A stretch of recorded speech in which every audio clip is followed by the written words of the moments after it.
नमस्कार, आदाब, सत श्री अकाल। स्वागत करते हैं आपका +24/7 में। तो जैसे आप लोगों का कुछ लोगों का कमेंट्स था कि क्या सर अति शिक्षकों का पेमेंट कटेगा अभी भी, जैसे जो छुट्टियां होती हैं, जैसे मान लीजिए कि 23 दिवस यदि कार्य दिवस कंप्लीट होता था तभी कभी गेस्ट टीचरों को फुल पेमेंट मिलती थी। ठीक है, उसमें भी ट्राइबल में कुछ पैसे काट लिए जाते थे, जबकि एजुकेशन डिपार्टमेंट में पूरे पैसे दे दिए जाते थे। तो अब क्या होगा, क्या मासिक मानदेय होने के बाद भी क्या इनकी पेमेंट काटी जाएगी? छुट्टियों की पेमेंट, जैसे दीपावली दशहरा की एक दिन की पेमेंट कट जाती है, एक दिन की जितने भी छुट्टी होती हैं उतने की पेमेंट कट जाती थी। तो इस बार क्या होगा, तो इसको आप स्वयं भी समझ सकते हैं। चलिए समझते हैं। इस लोक शिक्षण संचालनालय के द्वारा जो आदेश जारी हुआ है भोपाल दिनांक 5 तारीख को। ठीक है, तो जैसे इसमें लिखा है कि अति शिक्षक पोर्टल मानदेय मॉड्यूल अपडेट करने विषय। तो उपरोक्त विषयांतर्गत शैक्षणिक सत्र 2023-24 में कार्यरत अति शिक्षकों के मानदेय में शासन द्वारा वृद्धि की गई है। मानदेय कालखंड के स्थान पर मासिक मानदेय भुगतान वर्ग 1, 2, 3 में क्रमशः रुपये 18,000, 14,000, 10,000 किया जाना है। इस हेतु माह में कार्य दिवसों की संख्या शैक्षणिक कैलेंडर के आधार पर निर्धारित की जाएगी। उक्त परिप्रेक्ष्य में संकुल प्राचार्य के लॉगिन पर मानदेय मॉड्यूल में अति शिक्षकों के मानदेय जनरेट करने हेतु GFMS पोर्टल पर निम्नानुसार जानकारी अपडेट की जाए। ठीक है, अब जैसे पहला है, इस पे बिंदु देखा जाए यहीं से स्पष्ट होगा। क्रमांक है, भुगतान क्रमांक है, अति शिक्षक का नाम एवं यूजर नेम है, विद्यालय का नाम एवं डाइस कोड है, पद अति शिक्षक 1, 2, 3, माह में कुल कार्य दिवसों की संख्या है, उपस्थित दिवसों की संख्या, माह में मानदेय की कुल राशि। अब जैसे देखिए,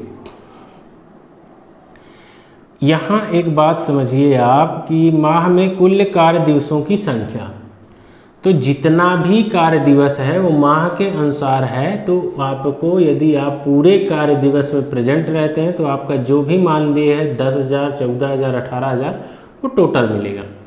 लेकिन यदि आप किसी कारणवश विद्यालय में किसी भी दिन अनुपस्थित यानी अब्सेंट होते हैं तो जो उपस्थित दिवस की संख्या है वो घट जाएगी। उस टाइम पर आपको उस, जैसे मान के चलिए कि आपका पेमेंट 18,000 है, ठीक है, और आपका वर्किंग डे जो है, जो शैक्षणिक कार्य दिवस है, वो आपका 23 दिन नहीं हो रहा, वो आपका 20 दिन ही हो रहा, तब भी आपको पूरा 18,000 मिलेगा।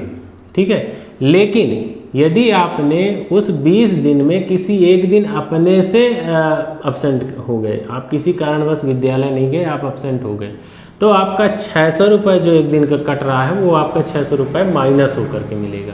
लेकिन मान के चलिए कि 2 छुट्टी आपको एक्स्ट्रा मिल रही है, तब उसकी पूरी पेमेंट आपको मिलेगी। ऐसे में पैसा नहीं काटा जाएगा। ठीक है, तो जो छुट्टी के पैसे हैं वो आपको मिलेंगे, चाहे वो दीपावली के हों चाहे दशहरा के हों। लेकिन यदि आप मतलब अनुपस्थित हो रहे हैं शैक्षणिक कार्य दिवस के अंदर, जो शैक्षणिक कार्य दिवस उसके अंदर यदि आप एब्सेंट हो रहे हैं, तब आपका जो भी एक दिन का मानदेय बनता है वो आपका घट के आएगा।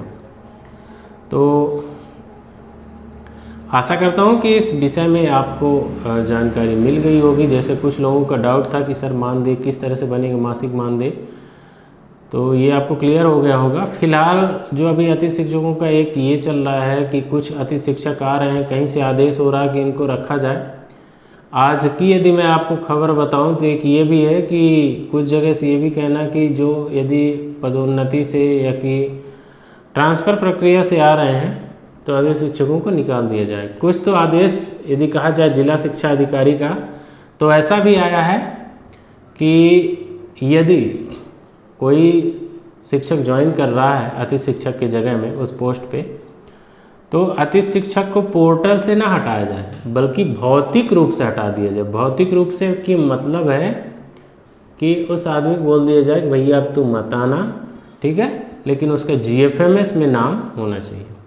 तो फिलहाल इस मैटर पे बात करेंगे आपसे नेक्स्ट डे। आप कमेंट्स करिएगा कि ये सब क्या है। यदि आपको ये जानकारी चाहिए कि वास्तविकता में क्या होगा, क्या फिजिकली रूप से भी हटाया जाएगा और या कि इसके अलावा भी कुछ होगा, तो उसके लिए या कि फिर GFMS से बस उनको लॉग आउट कर दिया जाएगा या कि नहीं किया जाएगा, तो जो भी जानकारी होगा इसके लिए फ़िलहाल आप कमेंट्स करिएगा। ठीक है, तो हम कोशिश करेंगे आपको सही सही जानकारी प्रोवाइड करा सकें। फिलहाल मिलेंगे नेक्स्ट वीडियो में, तब तक के लिए जय हिंद, धन्यवाद, आपका दिन शुभ रहे।